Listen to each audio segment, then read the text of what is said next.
The absolute most painful thing that I've ever experienced in my life was a kidney stone.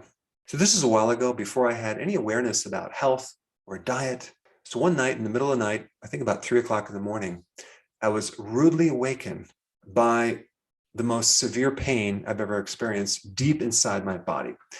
So I got up, went to the bathroom, and just laid on the floor for about 30 minutes, trying to get relief. This pain was visceral pain. Now, visceral pain is some internal pain that you can't really tell where it's coming from exactly. It's very vague, but it was extremely severe. I was nauseous. I felt like vomiting. I didn't know what the heck was going on, but it felt like something inside my body was like in a vice grip, and there was tremendous pressure and internal back pain that I just could not relieve no matter what position I got in. It would kind of come in waves. It would kind of feel better and then worse. And I just wanted to sleep because I was so exhausted. And I didn't want to take any medication, initially at least, until later. I'm like, give me the morphine. And I didn't want to wake up my wife, but it just got to the point where I had to figure this out to see what the heck was going on. So I woke up Karen. I said, honey, could you just take me to the hospital right now? She says, can't you just wait till the morning? I'm so tired. I said, no, we need to go right now. I am dying. And so she drove me to the hospital. And I will say, there's nothing like kidney stone pain that causes you to lose your sense of humor real fast. Now, the pain from kidney stone can happen in a lot of different locations. In your upper lower part of your back, usually because the kidney stone is on one side, you're going to feel it either on the right side or the left side, and it can shoot on the side or right into your groin or in the lower abdomen. It can feel like the pain is a little bit higher up, like it could be a gallstone, but it's actually a kidney stone. And it can make you very nauseous and want to vomit. Now, the interesting thing about a kidney stone is that there's not any pain receptors in the kidney itself. There's a lot of pain receptors in the ureter, the little tube that comes out of your kidney, which has a diameter about 4 millimeters, okay? And my kidney stone was 10 millimeters, okay? So we're trying to take a rock and push it through a tube that doesn't fit. And not only a rock, but a rock that has jagged, sharp edges.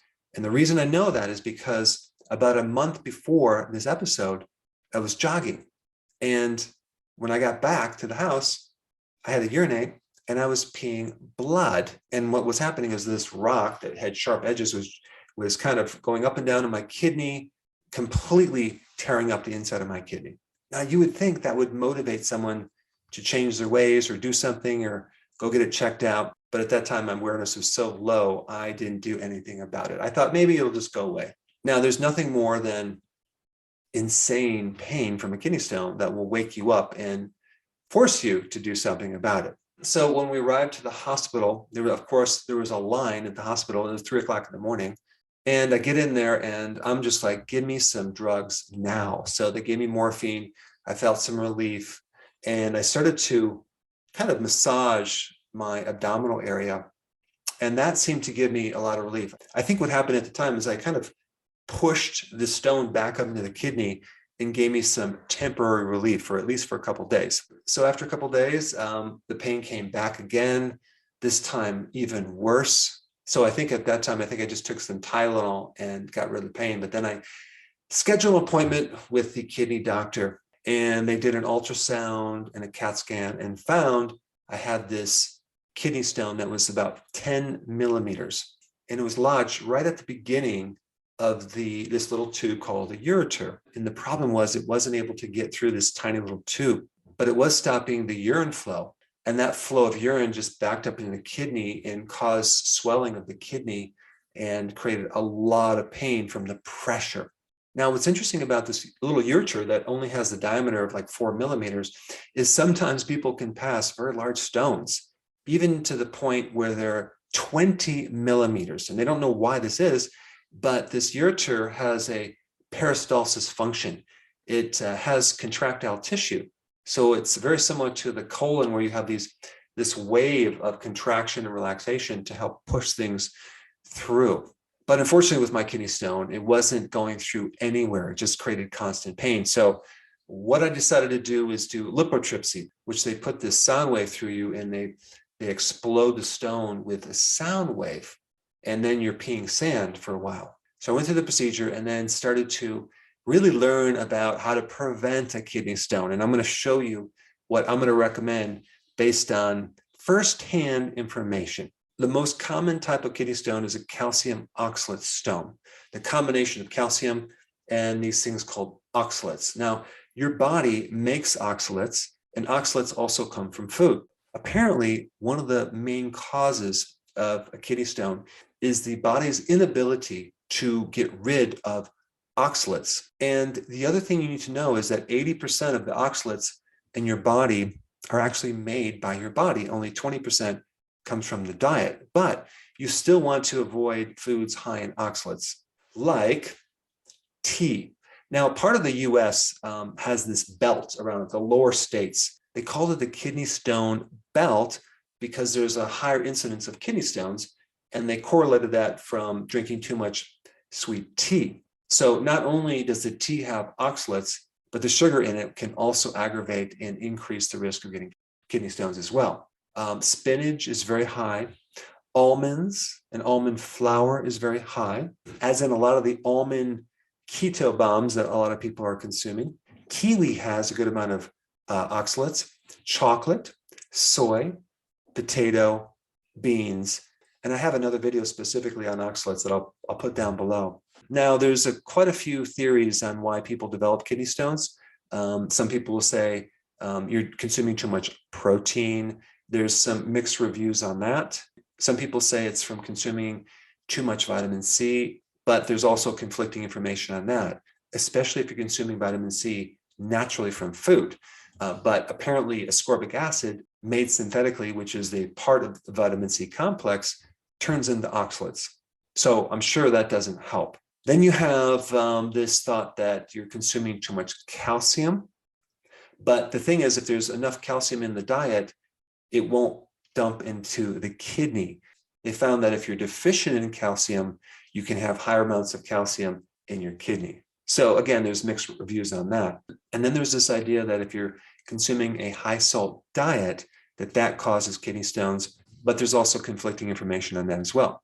And then there's also data that high fructose corn syrup can increase your risk of getting kidney stones. And there's a lot of data on that. And that seems to be a high correlation factor. And then there's data on citrates. Apparently, if you're prone to kidney stones, you have low citrates. And so citrate helps to prevent the binding of calcium to oxalates.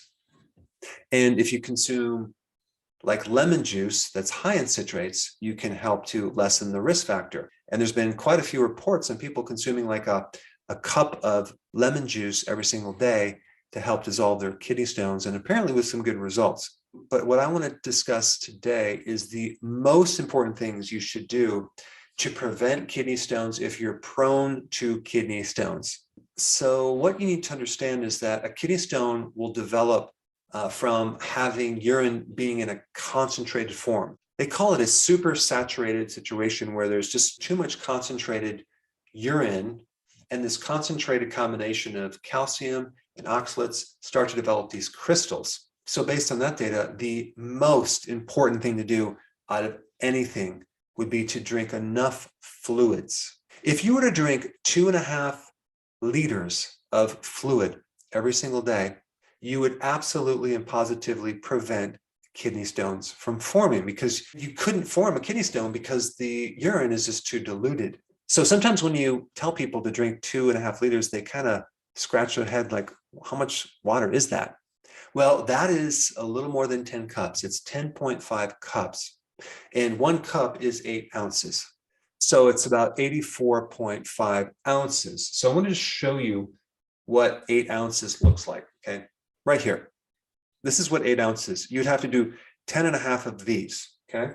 Let me just give you another example. Here's a smaller cup, just so you can see what it looks like. That's 8 ounces. So 10.5 of these per day. Now, if you put some lemon juice in it, that would be a very good idea. Now, what about if you drink something like this? How many of these would you have to drink per day to be 2.5 liters? you'd have to drink 3.3 of these. So a little more than 3 of these per day. All right, that's number one. Number two, add the lemon to the water. The more, the better. At least 1 tablespoon a day, but try to do more if you're prone to kidney stones. I always like to add some apple cider vinegar as well. I might add a teaspoon to the lemon and maybe sometimes even a drop of stevia, and it makes it a nice sweet drink. All right, the next thing you want to do is start avoiding the high oxalate foods. I have a good video that explains that in detail. I put the link down below so you can watch it after you're done. All right, number 4. Now, you're not going to find this anywhere, but I highly recommend you do this if you're prone to kidney stones or if you have a kidney stone and you're trying to pass a kidney stone through this long little tube called the ureter. Massage on your abdomen. You just take your fingers and you start to massage the front part of your abdomen, right where the kidney would be, on both sides. Now, what is that going to do?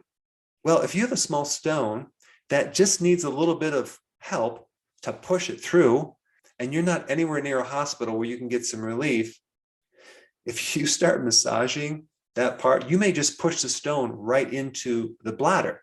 And the reason I'm telling you this, because I've had a handful of people who have done that, and it's the only thing that gave them relief. So simply just massage wherever it hurts, and then also massage on the opposite area where it hurts so you can actually get both kidneys. All right, number 5, it's been proven that when you're on a high carb diet, your risk for kidney stones goes up. So you want to be on a low carb diet because carbohydrates and high sugar in the blood increase calcium in the kidney. Not to mention all the soda people drink with high fructose corn syrup really increases the risk of getting a kidney stone. All right, and some really key nutrients to help prevent kidney stones is vitamin D, magnesium, and potassium. The next most important video to watch on kidney stones is right here. Check it out.